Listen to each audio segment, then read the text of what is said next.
Isolation protocol day 80. Wow, 80 days.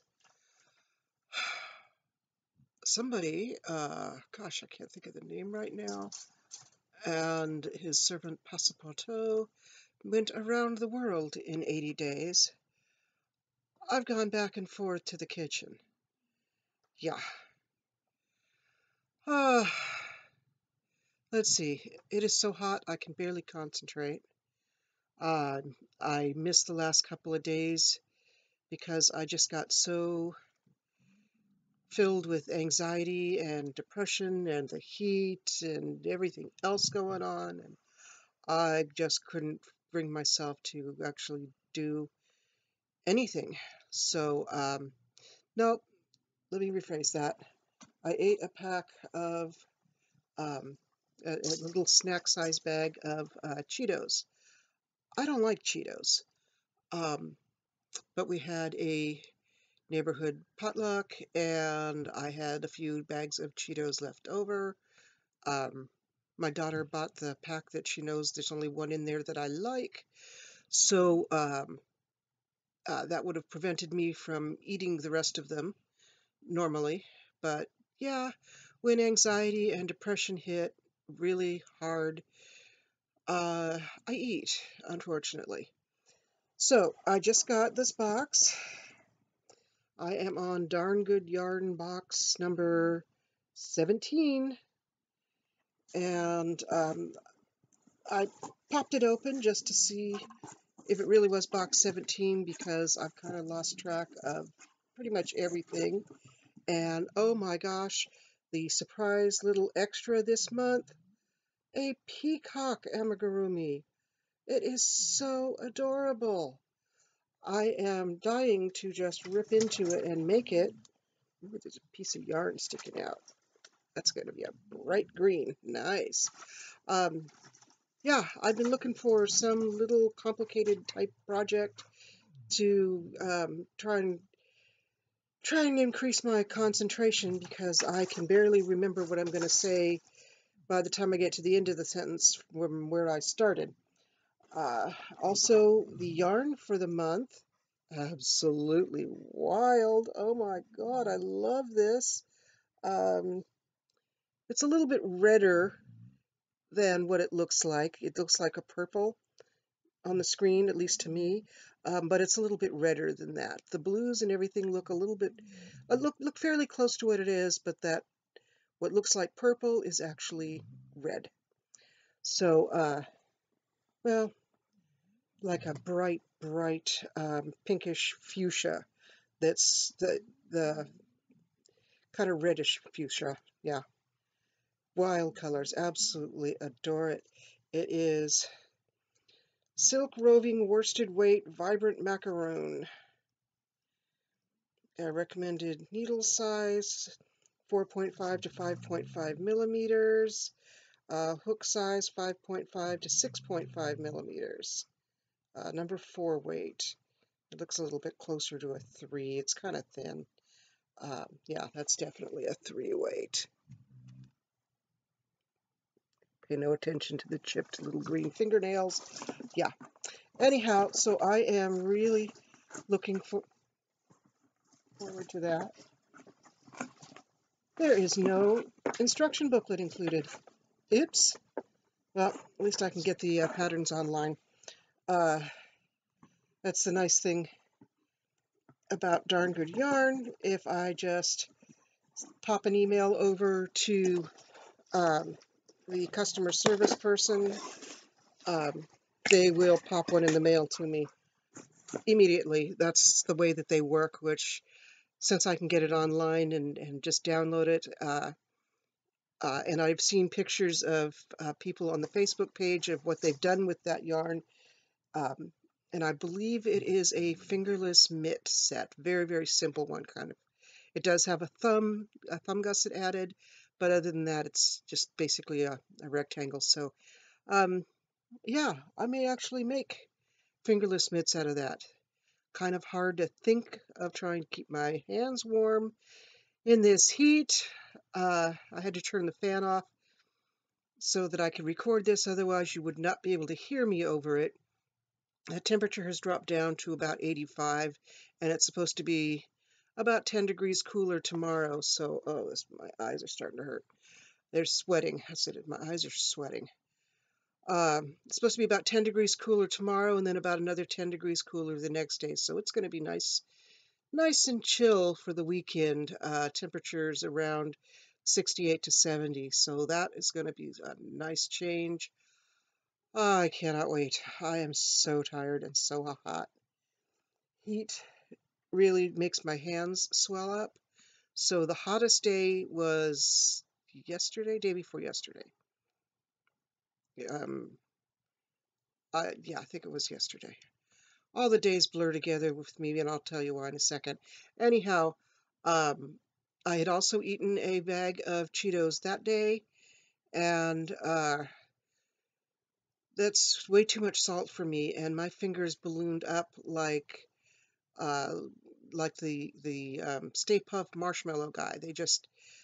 They're still, you can see, still extremely puffy, but they had puffed up so much that the skin was actually blistering and popping and peeling, and yeah, you don't want to hear the details. Um, so I stupidly ate another package of salty Cheetos, but this time I drank a ton of water with it, so hopefully that will help.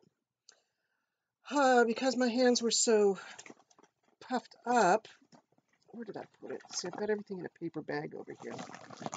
I started crocheting granny squares with this yarn that I got from Premier, because I was not able to handle the tiny knitting needles and tiny yarn that I'm using. Pretty much every project that I've got going except for one sweater, which is knit all in one piece, and it's getting to be quite big and too hot to put on my lap. Um, Everything is knitted on little teeny tiny needles or little tiny hooks, and my fingers couldn't bend enough. So I grabbed a great big hook and started making granny squares. Damn, what did I just do with all the finished ones that I have? They're going to have a beige border around them. Yes, I've been tossing them over in the corner here as I finish them because I didn't want them near me because it's too hot. And I was going to say something else and I forgot what I was going to say. Yarn. Okay, well, let me get a sip of water and see if I can remember what it is. Yep, more Wonder Woman water. Almost empty. Um, so last week I had an in-person doctor's appointment, and it did not go well. I think I told you that. They said there's nothing they can do. If I lost weight, the pain might go away. Yeah. I might get a little bit less. I might be able to move a little better, maybe. But even when I was in my young 20s and only weighed about 130 pounds, and I'm 5'5" something, so 130 was actually kind of nice, a nice thin weight on me. Not skinny. I will never be skinny. Got a little bit too much right here. But 130 pounds was a thin weight on me. And even then, there were days, especially when the weather changed or it got cold, when I could not move my legs, when my shoulder and wrist and hand and hips were in so much pain that I couldn't get out of bed at times. And unfortunately, I had young kids at the time too, so that was really hard. Anything else? The dogs have been afraid of a lot of the noise that has been going on in the area. I really don't want to talk about that right now because it just stresses me out. But yeah, a lot of the popping noises I'm not sure if it is gunfire or fireworks or a combination thereof or what, but either way, it's been terrifying the dogs. And I am so relieved right now that they are. See, Salisbury is 3 feet that way, and Honey Bear is still sleeping on my feet. They've been usually like right here on me, pressed up against me, on one on each side, hiding in my armpits, so hot, and then just breathing that hot dog breath down my throat, just like right there, just right there. It's just too hot. Um, so yeah, hopefully things will stay quiet. They weren't quite so bad last night, although there was a couple of loud explosion type noises, and the helicopter overhead just never left. At about 5 o'clock this morning, 5:30 or so, it finally quieted down. Not that there's rioting or anything in this area, just a lot of noise. The city is up against some hills, so and otherwise it's fairly flat. So noise echoes, noise carries like crazy. So there are times when I can hear them unloading the ships diagonally across Oakland. I'm down in the southeast area, and the ships are offloaded and loaded up in the northwest corner. And it's not a small city. It's pretty big. It would take me 25 minutes to drive there on the freeway, about 35 minutes if I took city streets, to get to where the ships are. And I can still, at night, I can hear them. I can hear concerts at the Coliseum, which is 4 miles away. Uh, so yeah, football games, baseball games, concerts, whatever's going on down there, I can hear it from here. It's kind of fun watching the fireworks when they have fireworks nights, after like baseball games. Watching the fireworks from my front porch, but it does scare the dogs. So yeah, I got to make sure that they're locked up nice and secure inside the house before I go out. Let's see, this is getting a little bit long, and I know I'm rambling, and I knew I was supposed to say something, and I completely forgot what I was going to tell you. So remind me, because I'm not going to go through and listen to this again, because, yeah, I don't want to hear myself rambling. Um, but if you want me to say anything, whatever, yeah, let me know in the comments.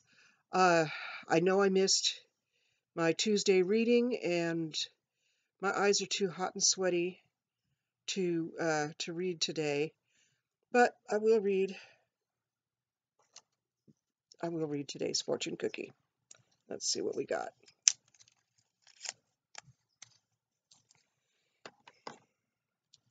A new relationship is about to blossom. You will be blessed. Okay. Kind of hard to have a focus. Kind of hard to have a relationship when I never leave the house. So yeah, I think I might give the dogs the cookie because it's just too hot to eat right now. And what else? Yeah, day 80. Tomorrow is Friday. My daughter gets back from her her training. I'm glad she was not in town during the riots. She lived block and a half up the street from where a lot of the stuff was going on. And yeah, she works law enforcement, animal control, and she absolutely loves animals. So uh, if it was an animal rights protest, she'd be out there with them. Uh, she definitely agrees with equal rights for everybody, equal treatment for everybody, no matter what, unless they prove that they don't deserve it. So, uh, yeah, does appearances don't matter to her. Doesn't matter to really anybody in my family, really. Uh, so I'm absolutely for the. Nope, not going to get into politics. But yeah, there are two different groups that are roaming the streets. There are the protesters, which are pretty much calm, quiet, not too quiet, but um, uh, they are just trying to stay calm and trying to get attention. And then there is, attention in numbers.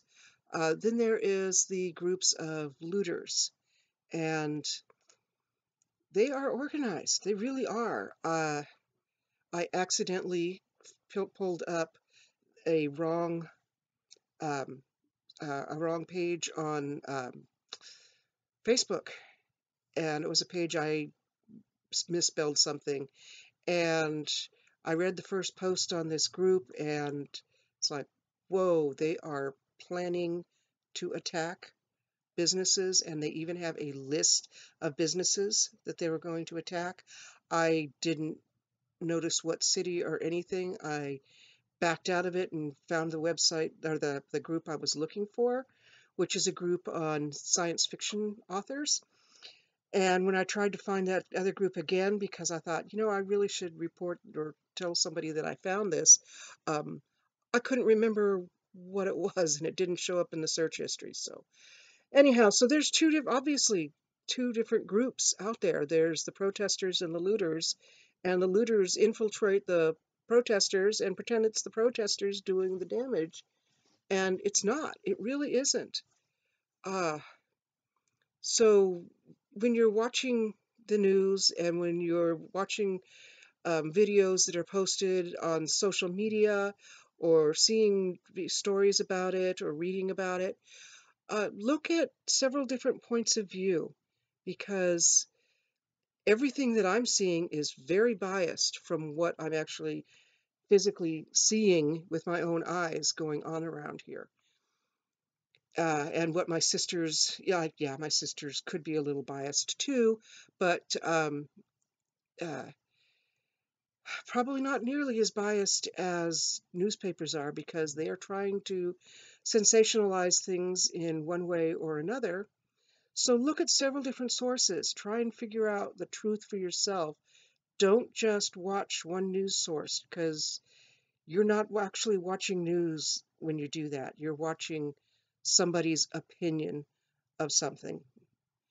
If you really want to know what's going on, you have to watch or look at several different sources. Go down to the if you're watching, reading it online or in a newspaper, go and check up their sources. Go down to the original data when you're looking at things.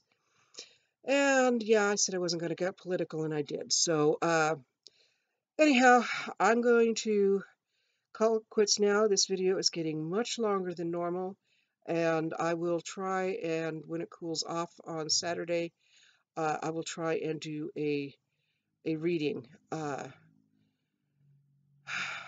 There's a scene that I really am struggling with. It seems like my main character is a little crazy. She goes back and forth. She accidentally says something which she doesn't do. It's not like her to accidentally say something, but I needed to put it in so that she has to reveal something about her past, because I wanted it to kind of casually come up, and for her to accidentally let it slip seemed like the best way, even though that's very out of character for her. But it also shows that she is feeling a little bit relaxed around this group of people. So yeah, I'm a little iffy on whether or not I even want to keep this scene in. So I'm going to read it probably on Saturday after I go through and clean it up a little more, because I did find a few errors and things. So I'm going to clean it up a little bit more tomorrow, because it's just too hot to do anymore today. And whew, I had a hard time breathing. And I will read it on Saturday. So I'm really looking forward to finding out what you all think about it. So yeah, please come in on Saturday, I'll try to get the video posted a little bit earlier than this so that you have time to read it and get back to me. All right, well, that's it. Bye.